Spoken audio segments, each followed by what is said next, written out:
Y vamos a comenzar con esta jornada bacteriológica. Empezamos primero que nada agradeciendo por su presencia.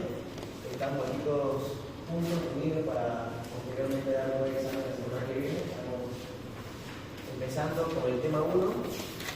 Ahorita vamos a explicar los temas 1, 2, 3, 4, 5, creo que es hasta el género Streptococcus. ¿Ya? Todo eso nos va a dar tiempo toda la mañana, quizás hasta las 10, 11, exagerando, para terminarlo.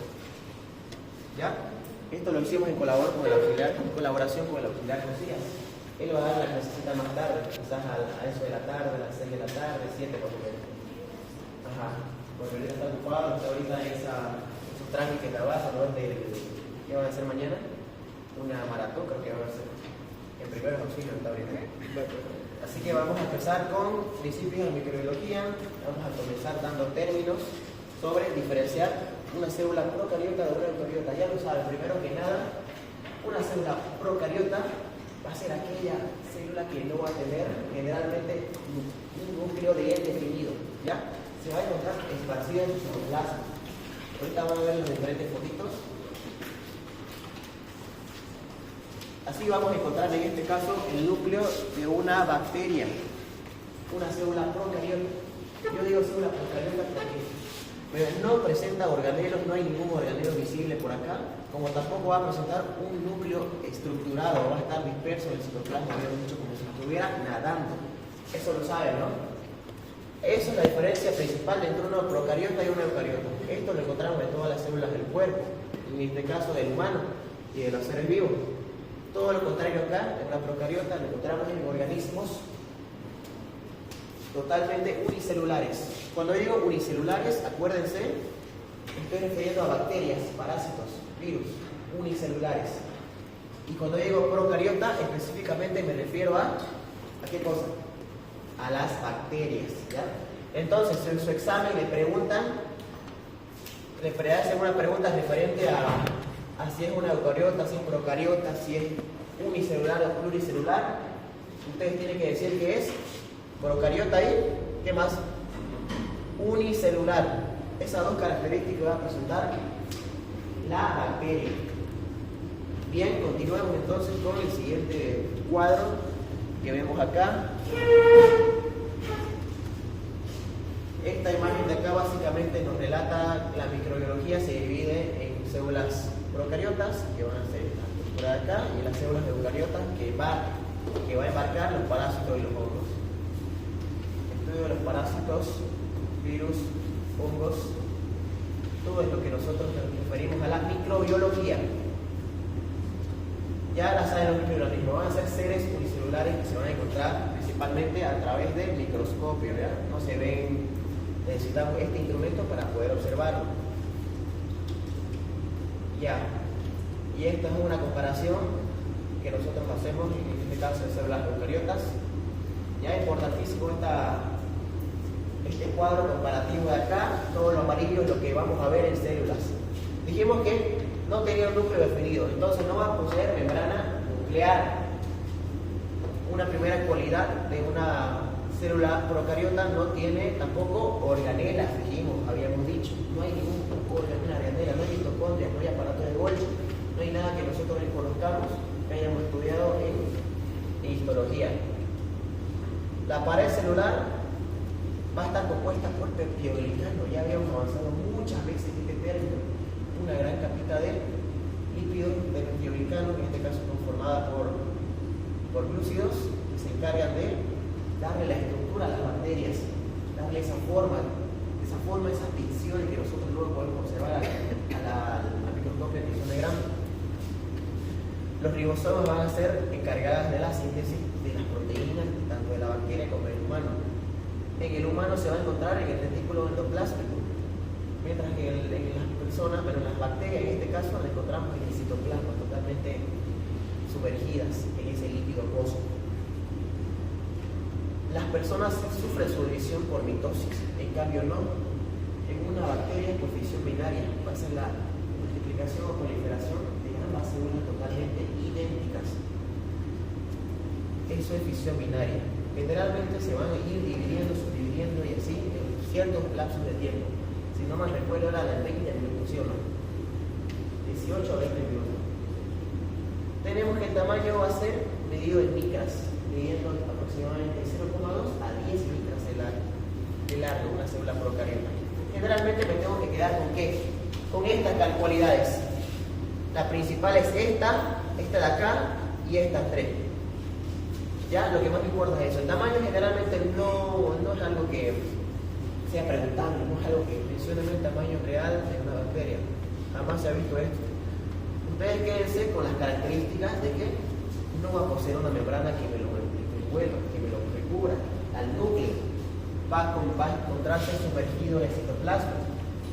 No va a tener ningún organela que se va a encontrar, que va a cumplir las funciones. No necesita. Necesita solamente de los ribosomas, con eso es suficiente. Que le confiere sus propiedades de sintetizar las proteínas totales. Los ribosomas, ya saben, el citoplasma y tiene la cualidad de poseer una gran capita de peptidoglicano. Y el peptidoglicano es lo esencial para diferenciar qué cosa, una gram positiva de una gram. ¿De cuál? De la gram negativa, pues chicos. Nosotros hacemos esa diferencia a través de su capita.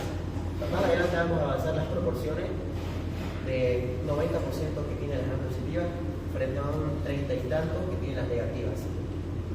Ya, elementos obligados y facultativos. Nosotros ya sabemos que cuando yo me refiero a un elemento obligado es lo que él sí o sí necesita para vivir, necesita de esos organismos para que pueda reproducir, para que pueda subsistir. Si no tiene esto, no vive, ya prácticamente. Por eso se han creado antibióticos que me van a combatir a ciertas porciones de los elementos obligados, ¿sí o no? Existen antibióticos que inhiben la pared celular. Si yo quito la pared celular, ¿qué quito? El peptidoglicano, ¿no, chicos? Quito la estructura, lo que me da sostén a esta bacteria. Si lo quito, se muere automáticamente. Lo mismo acá, si quito el núcleo, inhibidor de la síntesis de ácido nucleico, directamente lo mato. Lo mato a esta bacteria. Por eso se han formado esos antibióticos. Si mato un elemento obligado, la bacteria ya no existe.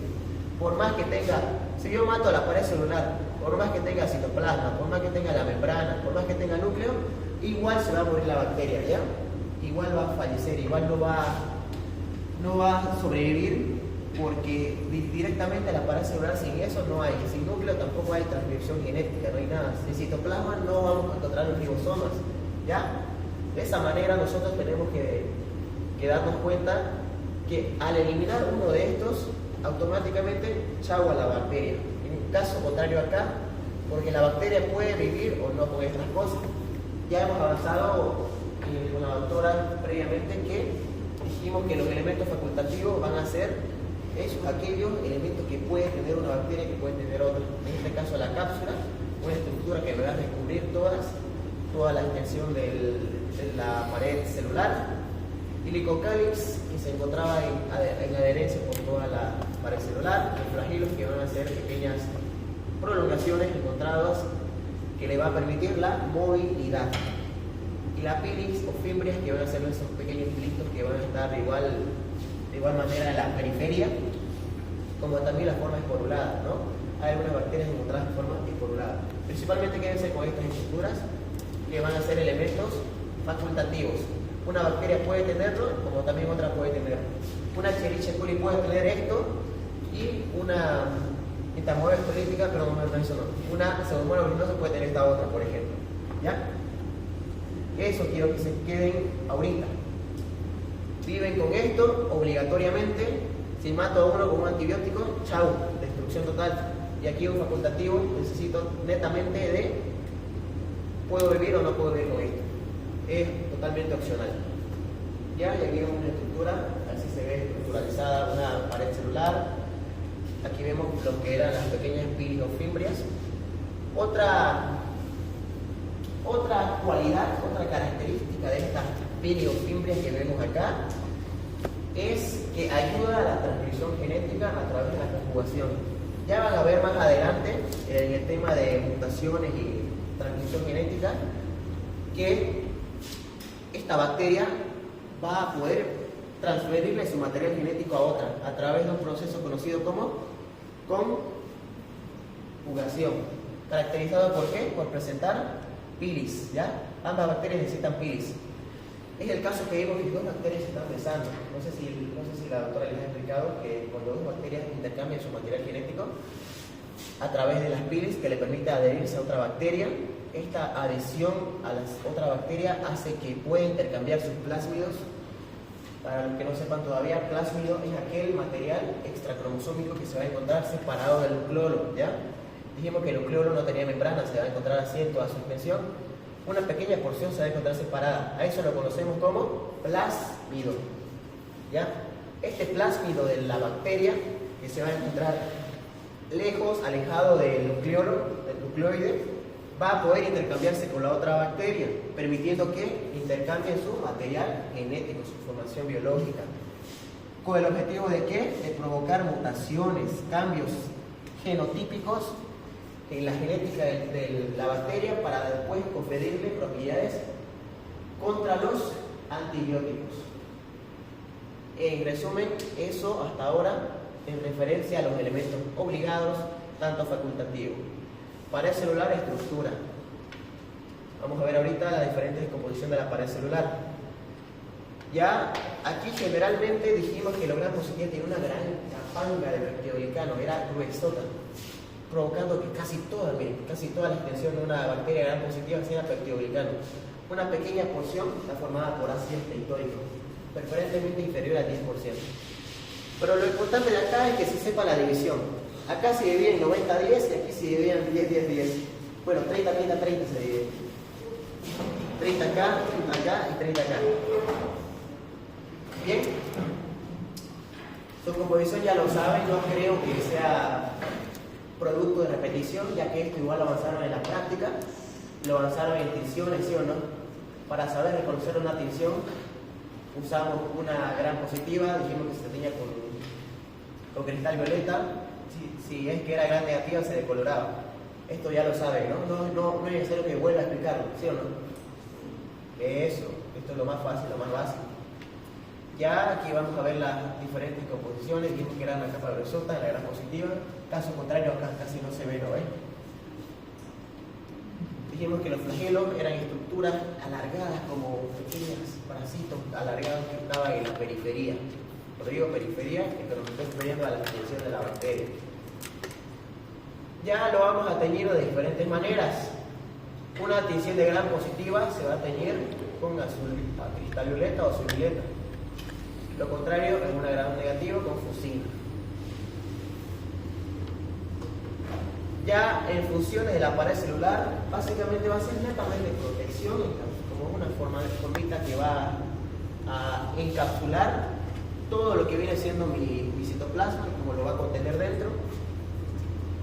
Va a proceder poros que van a actuar como un filtro para que puedan ingresar las sustancias nutritivas, que pueda alimentarse a través de la pared celular. ¿Qué quiero decir?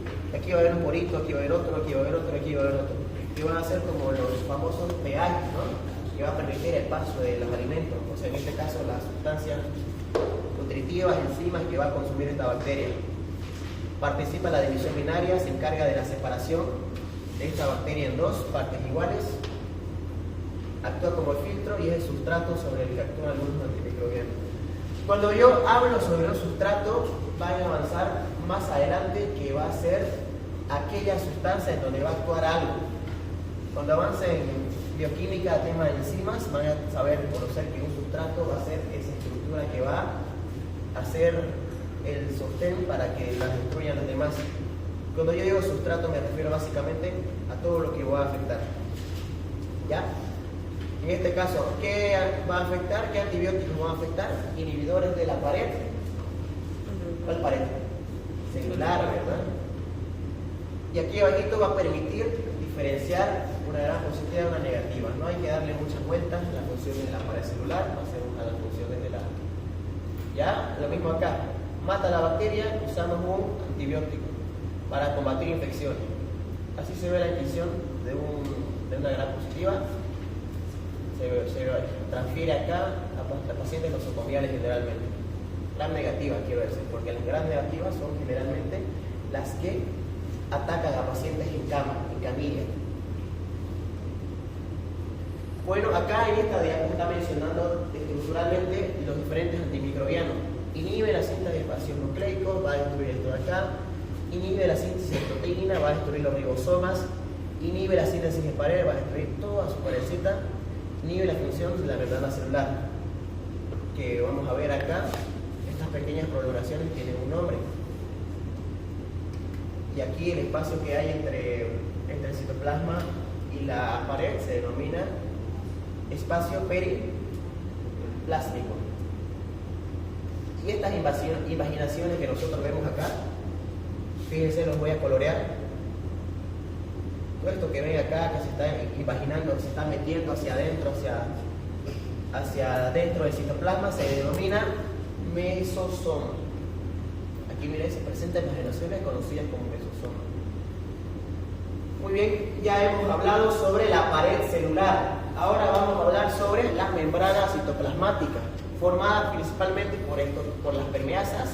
Son enzimas que se van a encontrar en toda la membrana, que va a permitir eso que les dije, el paso, la permeabilidad de los poros, si se abren o se cierran, para permitir el ingreso de nutrientes. Va a presentar glucolípidos, va a presentar fosfolípidos que van a componer todo el citoplasma, van a estar nadando ahí, y proteínas que van a estar sintetizadas por qué cosa, por los ribosomas. Entre las funciones tenemos que una barrera generalmente osmótica. ¿Qué quiere decir osmótica? Impide el ingreso de agua. Impide el ingreso de agua a través de esas permeasas que les había dicho previamente, que va a encargarse de totalmente impedir el paso para que ocurra una muerte o que no ocurra un desbalance de líquido, que no se sale o que no ingrese. A eso me refiero. Produce ATP, entonces hablamos de citoplasma, entre sus funciones producir energía para darle a la bacteria que pueda proliferarse por división binaria. Antibióticos sobre el cual actúan los polipeptídicos. Mírense acá, presenta imaginaciones conocidas como mesosomas y presenta el espacio periplásmico, que lo compone la membrana con la pared celular. ¿Ya? La pared celular que la ven acá, y aquí está la membranita, el espacio que hay entre una y otra se denomina espacio periplásmico. Muy bien. Bien, composición del agua. Dijimos que netamente el agua no está formada por agua, principalmente 80 o 90% de agua. ¿Dónde nos quedamos acá? Ya. ¿Quiere salir ese olorcito? No tengo idea. Ya lo saben. Principalmente que el citoplasma está compuesto por principalmente agua. Ya en el citoplasma van a estar nadando los famosos ribosomas. Esos ribosomas ya sabemos su función, que ¿qué se encarga de los ribosomas? De la síntesis de proteínas para nutrir a esta bacteria por dentro. Ya vamos a tener igual minerales, va a presentar inclusiones que le va a permitir esta movilidad de los ribosomas, esta producción de las proteínas. Ya se me la guió un poquito, pero igual vamos a seguir explicando de forma a capela, de forma hablada. Ya hablamos de citoplasma, ¿qué sigue? Estos son elementos obligados. Núcleo. Bien, habíamos dicho que el núcleo estaba de forma, no tenía una membrana que lo recuerda. El núcleo estaba así disperso en todo el citoplasma. ¿Ya? Se encarga principalmente de la transcripción genética, se encarga de las funciones de tener los genes de la bacteria, de mantenerlos ahí. Dijimos también, mencionamos que tenía un material extraplasmático, extracromosómico, que se encontraba cerca, pero afuera de esto, conocido como los plásmidos. Estos plásmidos se encargaban, tenían la función de poder intercambiarse a otra bacteria. Digamos, aquí tengo a mis dos bacterias, ya tengo estas dos bacterias que necesitan intercambiar su material genético. Estos se van a juntar a través de las famosas pilis que habíamos mencionado. Ya se juntaban por medio de las pilis, se tocaban una con la otra y intercambiaban su plásmido de una con la otra, provocando así que generen resistencia o que haya un intercambio estructural de su genética. Quédense con eso. Las pilis son las estructuras de unión de una célula con otra célula. Al unirse estas dos bacterias, provocaba que ocurra un intercambio de genes a través de los plásmidos. Bien, con eso vamos acabando el apartado de elementos obligados. ¿Hasta ahora tienen alguna duda de elementos obligados? Vamos a pasar a elementos facultativos. Habíamos mencionado que los elementos facultativos eran todas aquellas que podían o no vivir con la bacteria. Esto no significaba un riesgo de vida, no significaba nada a la bacteria, digamos, si se la eliminaba. Obviamente va a conferirle propiedades más letales, más patógenas, más aumentada la virulencia. ¿Saben qué significa virulencia, no? La virulencia va a ser el grado de afectación que va a aumentar más la bacteria. Si de por sí era totalmente grave, ya estos elementos facultativos le daban más gravedad a la enfermedad, conferían un cambio más elevado en referencia a la enfermedad. Bien, tenemos entonces los elementos obligados. Mencionábamos qué cosa, 4 elementos. Primero era la cápsula.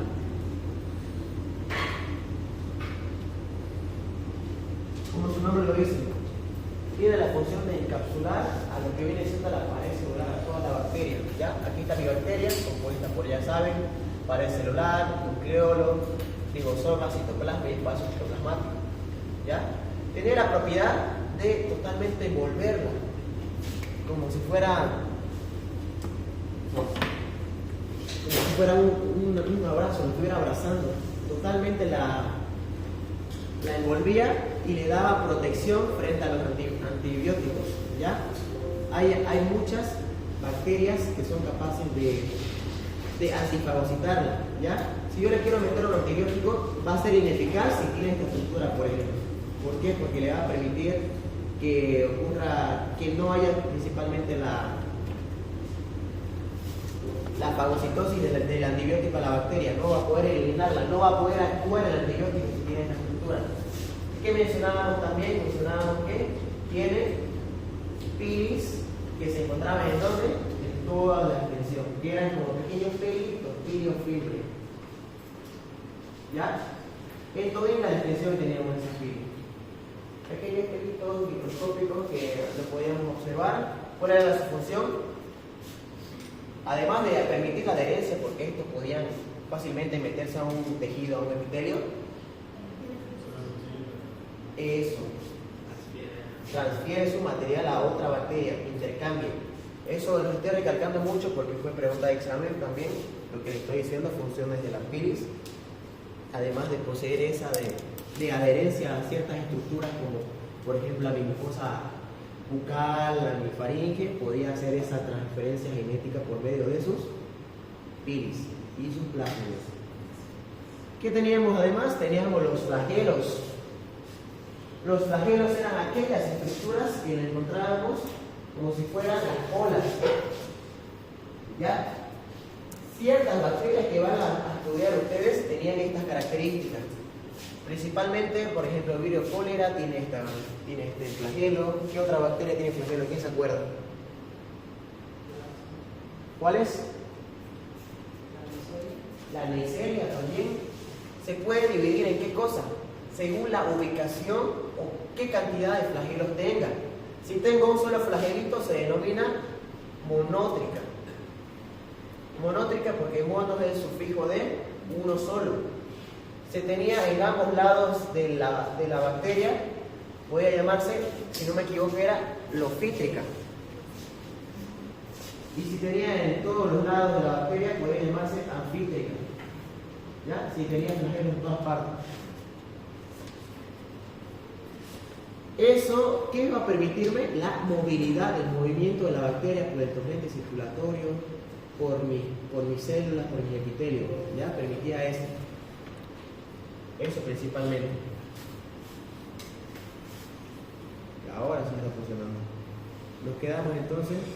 Dato importante que me olvidé mencionar, que el núcleo, además de ser el ADN cromosómico, teníamos que tener en cuenta que existía una enzima que me evitaba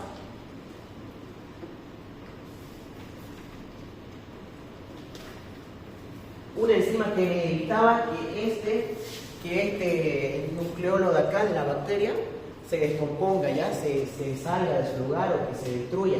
¿Por qué? porque como dijimos que era que no tenía membrana, puede sufrir la tendencia a desvirtuarse, a cambiar su morfología.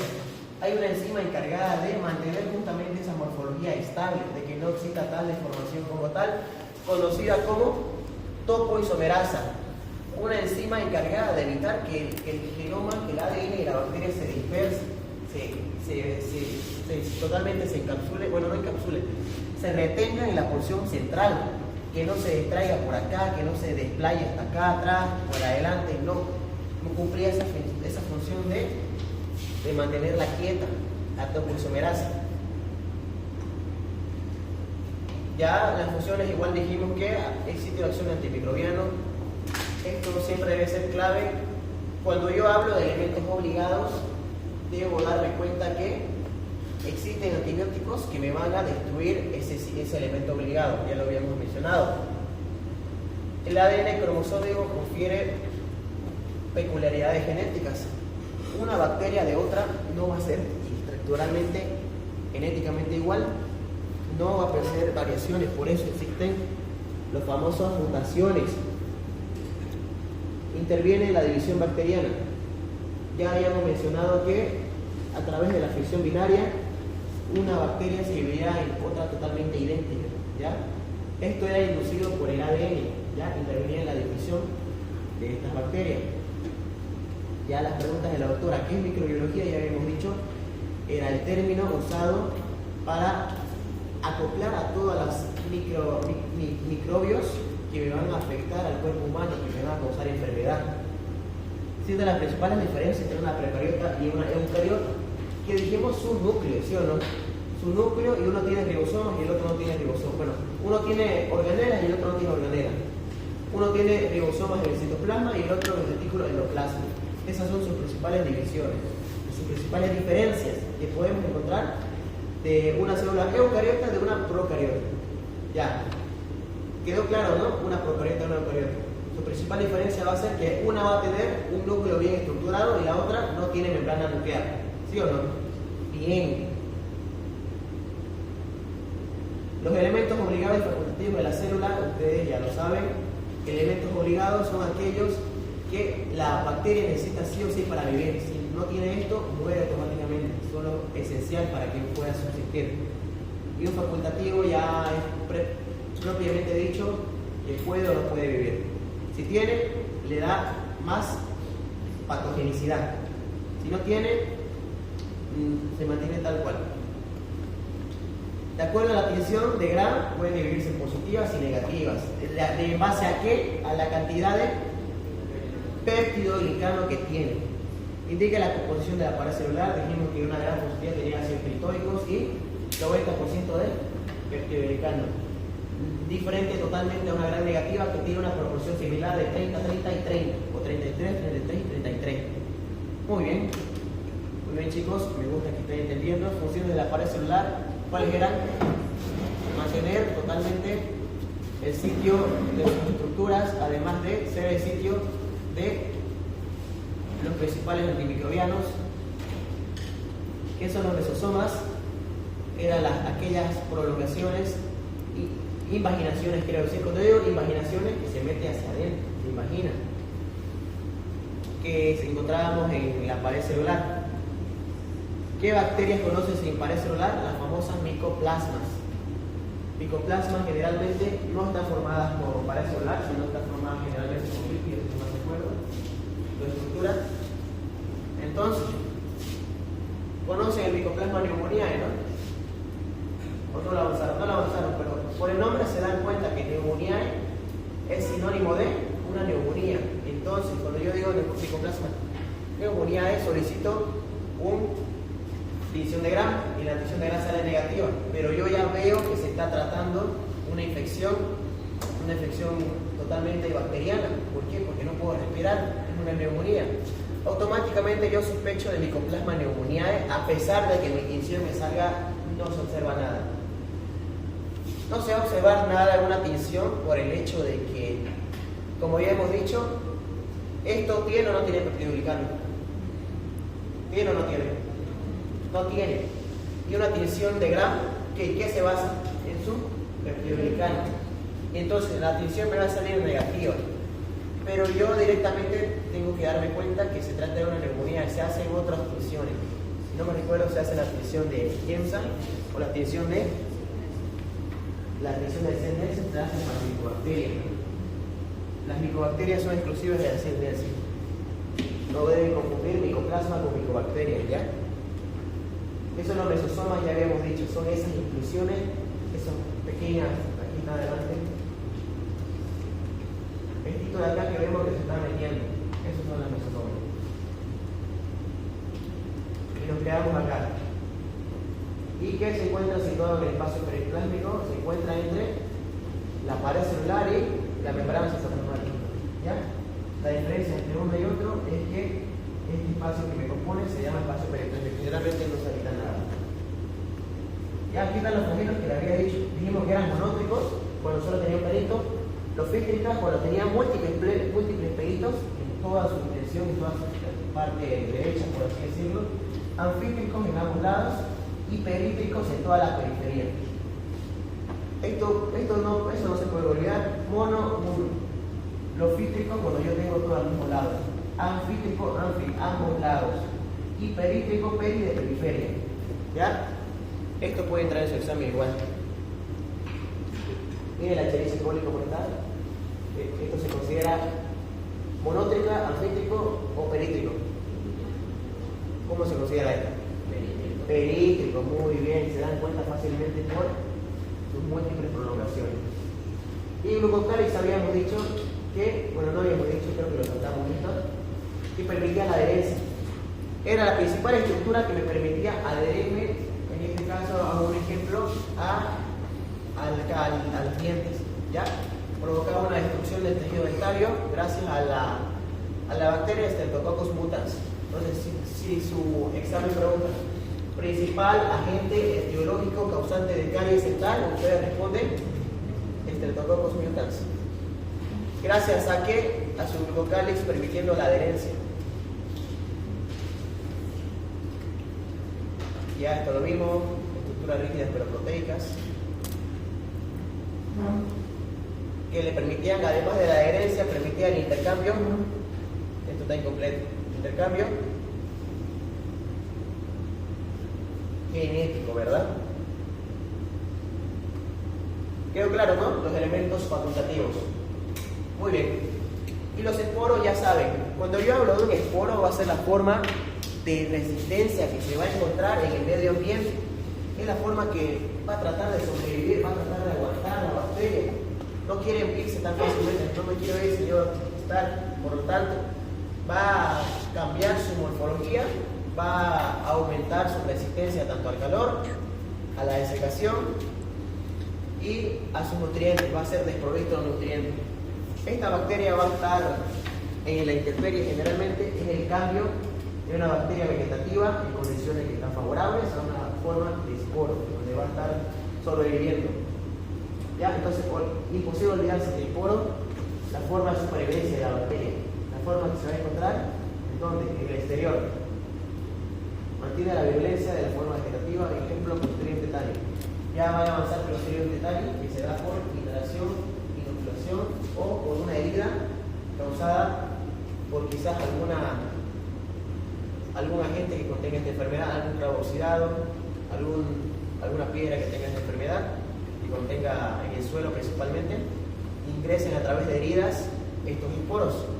Generalmente ocurre de esa manera y ahí van a empezar los síntomas de rigidez. Generalmente un Clostridium tetani es mucho más grave, es una enfermedad que me va a causar una parálisis muscular intensa, que no va a permitir que me mueva, va a haber una rigidez enorme.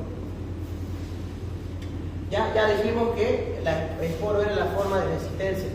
El proceso por el cual una bacteria vegetativa se transformaba en una forma de esporo se denomina esporulación. El cambio en el cual una bacteria se encuentra normal y pasa a formarse en su forma de resistencia, trata de sobrevivir. Y germinación es lo contrario.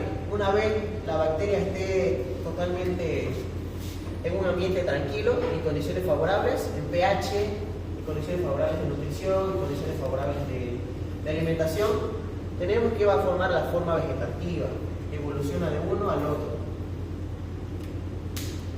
Ya estructuras bacterianas, ya lo hemos dicho, esporos. Y esto, la cápsula está formada por, ¿cuáles son los elementos facultativos de la célula bacteriana? Ya saben, Golgocálix, ¿qué más? Cápsula, ¿qué más? Fimbrias, ¿qué más?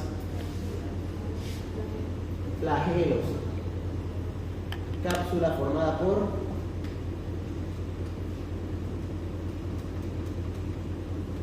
porque está formada por polisacáridos y polipéptidos. Tanto polipéptidos son un complejo de proteínas, como polisacáridos son un complejo de carbohidratos, de monosacáridos. ¿Ya?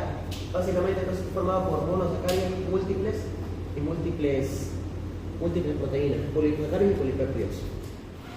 Ejemplos de bacterias que tengan cápsula: el neumococo y el Bacillus anthracis.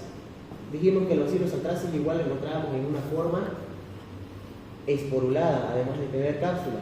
¿Ya? Esta era la famosa enfermedad del anthrax, carbunco. Generalmente el Bacillus anthracis era causante de enfermedades respiratorias como cutáneas.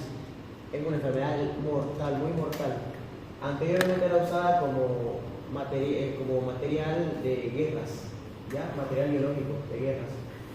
Lo ponían en sobres de carta, las enviaban a otras instituciones. Al abrirlas, sus esporas salían volando y esas personas lo respiraban.